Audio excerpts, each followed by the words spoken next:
last night.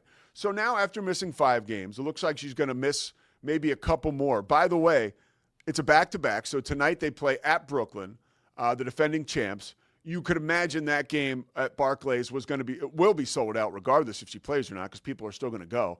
But that's a really hot ticket. And then Saturday night, back in Indianapolis, is the All-Star game, in which, of course, she's supposed to star and perform in the three-point contest. Like, there is a lot riding on Caitlin Clark now.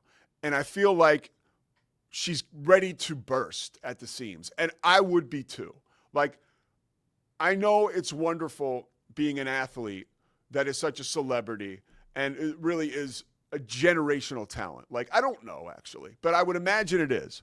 However, there's so much that comes with there's so much responsibility that comes with that. I mean, when you look at Angel Reese, when you look at Caitlin Clark, just over the last month and a half, you got a major Angel Reese controversy, which continues to somehow go on and go on and go on. We'll have the latest iteration of that coming up in a couple moments.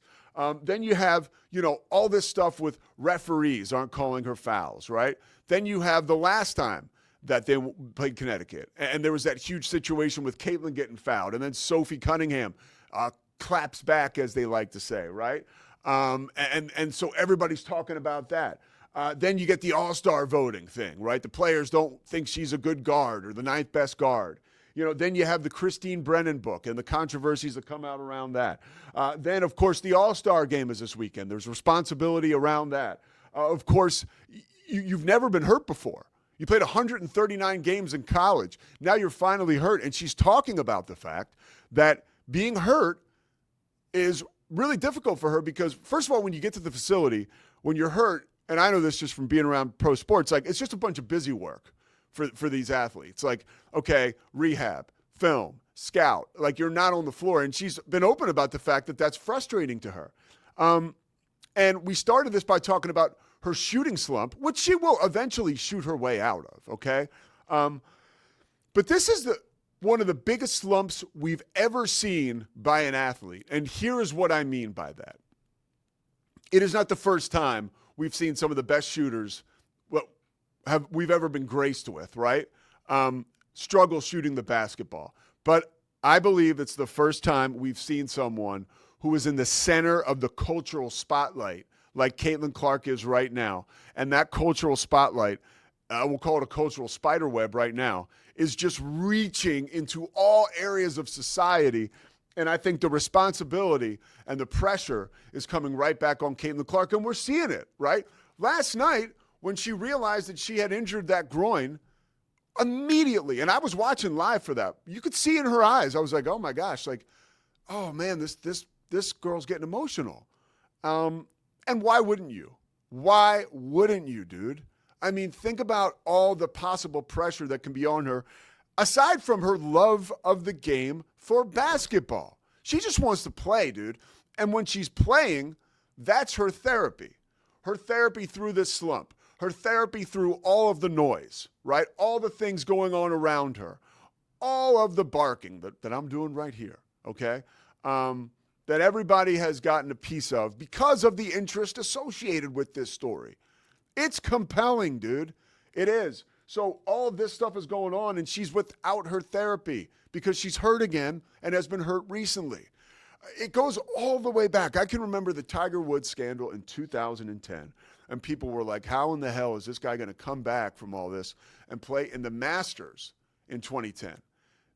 And folks who knew way more than me were like, that's this dude's therapy. He's got to get out there because out here in this noise, he's just another vulnerable guy, but he's got a superpower. And to be able to get back on the course and exude that superpower and tap into it is therapy for him. Same for Caitlin Clark. If she's not able to shoot her way out of this slump on the court, it will continue. And I think there was a process that we watched not only after she got hurt, where she went over to the bench. Before that, she butted her head on the stanchion underneath the basket, walked over, put a towel on her head, got emotional. And before that, everybody was talking on social media, at least I saw this morning, of the altercation she got into with referee Michael Price. And, that was unfortunate because I think that you're seeing more of her frustration bubble over. And that is another window into, this is a tough time for her. So I think she'll shoot her way out of it eventually. I think this will all pass. There's no question. But like we do, a lot of times in sports media and watching sports, even all the way back to when I was a kid watching sports, I used to always wonder, like, why after week 2, if the Eagles are 0-2, I would ask my father, like, why is everybody in the city saying that Buddy Ryan should be fired and the Eagles suck and we should all ship him off to Arizona where Norman Brayman should move the team? That's what everybody would say at the time. And it was just because we are in a reactive sports culture society. Fan is short for fanatic, right? We're into this stuff. We are, and we react. But looking with the big picture, Caitlin Clark will get through this, and I really just hope that she's back for the All-Star game, for the sport of women's basketball, for the WNBA. All right, another thing to talk about.